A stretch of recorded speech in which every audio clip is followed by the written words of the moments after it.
ETF index mutual funds నేర్చుకుని stock మార్కెట్లో రాణించాలనుకుంటున్నారా? వెంటనే ఈ నెంబర్కి కాల్ చేయండి.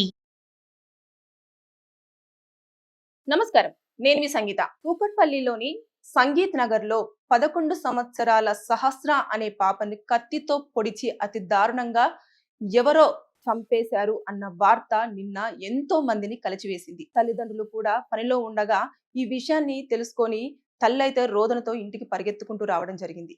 ఒక్కసారి అసలు సహస్ర కేసులో ఎలా జరిగింది, అసలు ఏమైంది, అనుమానితుడుగా సంజయ్ని ఎలా వారు గుర్తించడం జరిగింది, ఏదైతే హత్య చేశాడో ఆ వ్యక్తి సంజయే అని ప్రాథమికంగా పోలీసులు ఎలా నిర్ధారణకు రావడం జరిగింది అనే దానిపైన మనం ఒక్కసారి పూర్తిగా తెలుసుకునే ప్రయత్నం చేద్దాం. ఏదైతే సోమవారం రోజు ఉదయం 9 గంటల ప్రాంతంలో ఈ కృష్ణ రేణుక అనే దంపతులు సంగారెడ్డి జిల్లా నుంచి వాళ్ళు ఇక్కడికి బ్రతుకు తెరువు కోసం రావడం జరిగింది. వచ్చిన తర్వాత ఏదైతే కృష్ణ ఉన్నారో ఆయన బల్కంపేటలో ఒక మెకానిక్ షాప్ ని రన్ చేస్తూ ఉన్నాడు.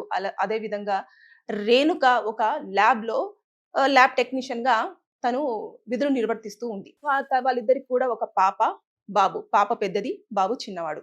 పాప వచ్చేసి కేంద్రీయ స్కూల్లో ఆవిడ చదువుతూ ఉంది. అదే విధంగా బాబు వచ్చేసి వాళ్ళ ఇంటికి దగ్గరలోని ఒక స్కూల్లో, ప్రైవేట్ స్కూల్లో చదువుకుంటున్నాడు. పాపకు నిన్న హాలిడే అవ్వడంతో తన స్కూల్కి వెళ్ళలేదు. దాంతో బాబును మాత్రం స్కూల్లో వదిలిపెట్టేసి తల్లిదండ్రులు ఇద్దరు కూడా పనికి వెళ్ళడం జరిగింది. జరిగిన తర్వాత 12 గంటల ప్రాంతంలో బాబు స్కూల్లో ఉన్నాడు కాబట్టి తండ్రి కృష్ణ బాబుకు లంచ్ బాక్స్ ఇవ్వడానికి అని చెప్పేసి ఇంటికి రావడంతో సహస్ర రక్తపు మడుగుల్లో గాయాలతో నిర్జీవంగా పడి ఉన్న పాపను చూసి తండ్రి ఒక్కసారిగా గట్టిగా అరవడంతో చుట్టుపక్కల వాళ్ళు ఏమైందని చెప్పేసి పరిగెత్తుకుంటూ రావడం జరిగింది. భార్యకు వెంటనే కాల్ చేసి తను ఏమి చెప్పాలనుకుంటున్నాడో చెప్పలేక గట్టిగా ఏడుస్తూ ఉంటే రేణుకకు అర్థం కాలేదు అసలు ఎందుకు మా ఆయన ఏడుస్తున్నాడు అని.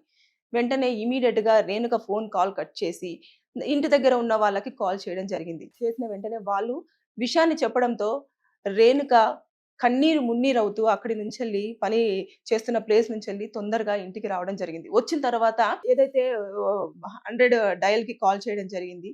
చేసిన తర్వాత పోలీసులందరూ కూడా కూకట్పల్లి పోలీసులు కానివ్వండి, బాలానగర్ పోలీసులు కానివ్వండి, ఏఎస్హెచ్ఓ కానివ్వండి, వీళ్ళందరూ కూడా అలర్ట్ అయ్యారు. అలర్ట్ అయిపోయి ఆ సంఘటన స్థలానికి చేరుకొని ఆ డాగ్ స్క్వాడ్ ను కూడా రంగంలోకి దించడం జరిగింది.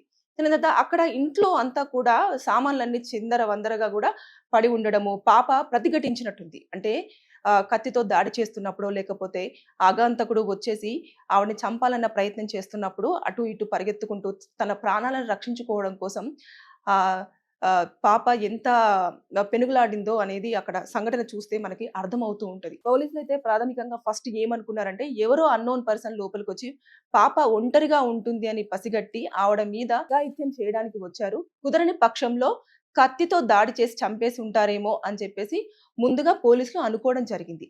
తర్వాత అక్కడ సంఘటన చూసేసి వెంటనే ఆ పాపని కూడా గాంధీ మార్చురీకి తరలించడం జరిగింది. జరిగిన తర్వాత అక్కడ కూడా డాక్టర్స్ నిర్ధారించారు ఎలాంటి అఘాయిత్యము జరగలేదు అది అని చెప్పేసి అన్న తర్వాత ఈ సీసీ కెమెరా ఫుటేజెస్ అంతా కూడా చెక్ చేస్తూ ఉన్నారు. చెక్ చేస్తూ ఉన్న టైంలో ఎవరైతే అదే ఇంట్లో సహస్ర వాళ్ళు పెంట్ హౌస్ లో ఉంటారు, అదే విధంగా కింద ఫ్లోర్ లో వచ్చేసి సంజయ్ అనే ఒక పర్సన్ స్టే చేయడం జరుగుతుంది, రెంట్కు ఉండడం జరుగుతుంది. అయితే రెంట్కుంటున్నప్పుడు ఆ వ్యక్తి మొత్తం కూడా సీసీ కెమెరాలన్నీ కూడా చూస్తూ ఉంటే అనుమానాస్పదంగా సంఘటన జరిగిన పలుమార్లు వెళ్ళడం రావడం కానివ్వండి, పోలీసులు వచ్చిన తర్వాత కూడా వాళ్ళు చూస్తున్న దాన్ని మొత్తం వాళ్ళతో పాటే ఉండడము, అక్కడే ఉండడము, సంఘటన జరిగిన ప్లేస్ అంతా కూడా అంటే నేను దొరుకుతున్నా ఏంటి అనేది కూడా ఇలా దానిపైన ఎలాంటివి చూస్తున్నారు, ఏం చేస్తున్నారు, ఏం అబ్జర్వ్ చేస్తున్నారు అనేది కూడా వాళ్ళ మధ్యలో ఉండే తెలుసుకోవడం అనేది జరుగుతూ వస్తుంది.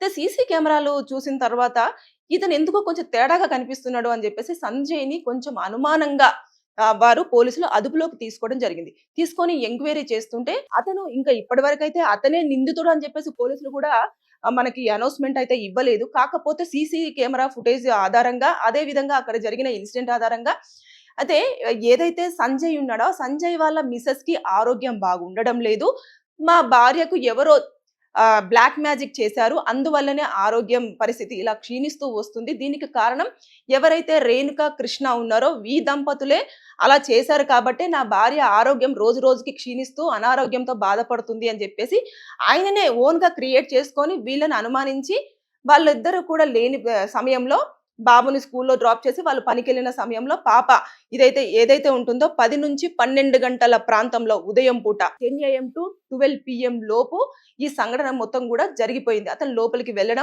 వెళ్ళిన తర్వాత అక్కడ పాప ఒంటరిగా కనిపించడంతో పీక కట్ చేసి కత్తితో బాగా పొడిచి చంపేయడం జరిగింది.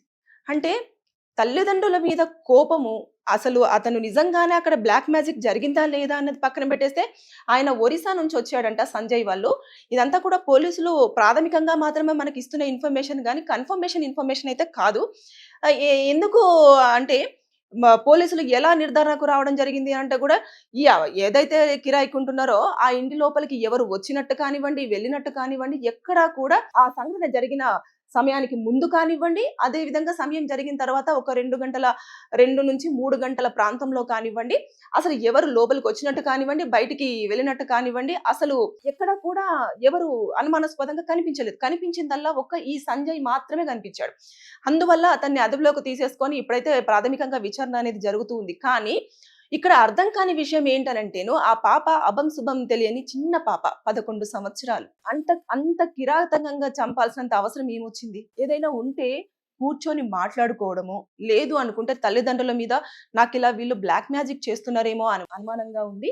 నా భార్య ఆరోగ్య పరిస్థితి రోజు రోజు క్షీణిస్తూ వస్తుంది. నేను వీళ్ళని అనుమానిస్తున్నానని చెప్పేసి పోలీస్ స్టేషన్‌లో కంప్లెయింట్ ఇచ్చినా కూడా సరిపోయేది.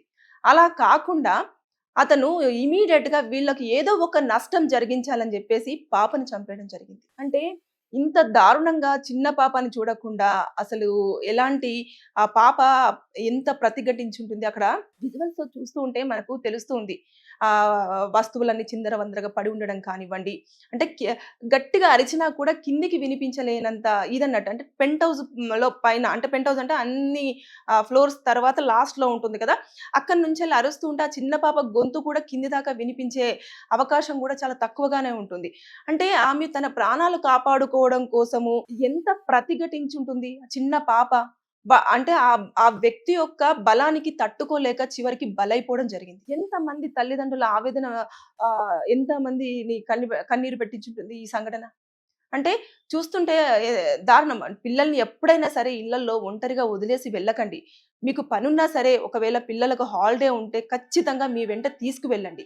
ఎందుకంటే రోజులు అస్సలు బాగోవట్లేదు. చుట్టుపక్కల ఉన్న వాళ్ళే మనకు నష్టం ఎలాగైనా జరగాలని చెప్పేసి ప్రాణాలు తీసేంత వరకు వెళ్లారు అంటే ఈ కుక్కటిపల్లిలో జరిగిన సంఘటన మనకు ఉదాహరణగా చెప్పుకోవచ్చు. బాబు మాత్రం స్కూల్లో సేఫ్ గానే ఉన్నాడు. ఒకవేళ బాబు గనుక ఇంట్లో ఉండుంటే ఆయన పరిస్థితి ఎలా ఉండేదో మనకు కూడా తెలిసేది కాదు. సో తల్లిదండ్రులు బిజీగానే ఉంటున్నారు, పనులు చేసుకుంటున్నారు. పిల్లలకు సెలవులు వస్తే దగ్గరలో ఉన్న చుట్టాల ఇంట్లోనో, లేదు అనుకుంటే వారితో పాటు ఆ ప్లేస్‌కు తీసుకెళ్ళండి. ఒకవేళ తీసుకువెళ్ళలేని సిచ్యువేషన్ ఉంది అనుకున్నప్పుడు దయచేసి మీరే ఆ రోజు సెలవు పెట్టుకొనైనా ఇంట్లో ఉండండి. పిల్లల్ని చాలా జాగ్రత్తగా చూసుకోండి. ఇప్పుడు చూసారు కదా నష్టం ఎంత జరిగింది. సహస్ర మన మధ్య లేకుండా పోయింది. తను ఎలాంటి తప్పు చేయలేదు.